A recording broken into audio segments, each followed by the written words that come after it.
చేతులు కాళ్ళు వణకటం అనే దాన్ని మనం వైద్య పరిభాషలో ట్రెమర్స్ అంటాం. ఈ ట్రెమర్స్కి అనేక కారణాలు ఉండొచ్చు. ముఖ్యంగా చూస్తే అన్నిటికంటే కామన్ ఎసెన్షియల్ ట్రెమర్. ఈ ఎసెన్షియల్ ట్రెమర్ అనేది వంశపారంపర్యంగా ఉండే వాళ్ళకి వీళ్ళకి రావచ్చు అన్నమాట. ఈ ట్రెమర్స్ అనేది ముఖ్యంగా ఏదైనా వస్తువు పట్టుకున్నప్పుడు కానీ లేకపోతే ఏదైనా పని చేస్తున్నప్పుడు కానీ ఎక్కువ అవ్వచ్చు అన్నమాట.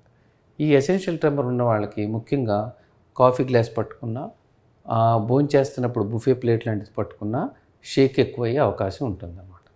అలాగే ఈ ఎసెన్షియల్ ట్రెమర్ ఉన్న వాళ్ళకి కొన్నిసార్లు సిగ్నేచర్ కూడా కష్టం అయ్యే అవకాశం ఉంటుందన్నమాట. దాన్ని మనం ముఖ్యంగా రాసేటప్పుడు మాత్రమే ఉంటే దాన్ని టాస్క్ స్పెసిఫిక్ ట్రెమర్ అని కూడా అంటూ ఉంటారు. ఈ ట్రెమర్స్ ఉన్నప్పుడు వీళ్ళకి జనరల్గా ఏదైనా పని చేసేటప్పుడు ఎక్కువ అవుతూ ఉంటుంది. ఈ ట్రెమర్ ఉన్న వాళ్ళకి సహజంగా మనం డాక్టర్ని సంప్రదించి ఈ ట్రెమర్ ఎసెన్షియల్ ట్రెమరా లేకపోతే వేరే కారణమా అనేది చూసుకోవాలన్నమాట.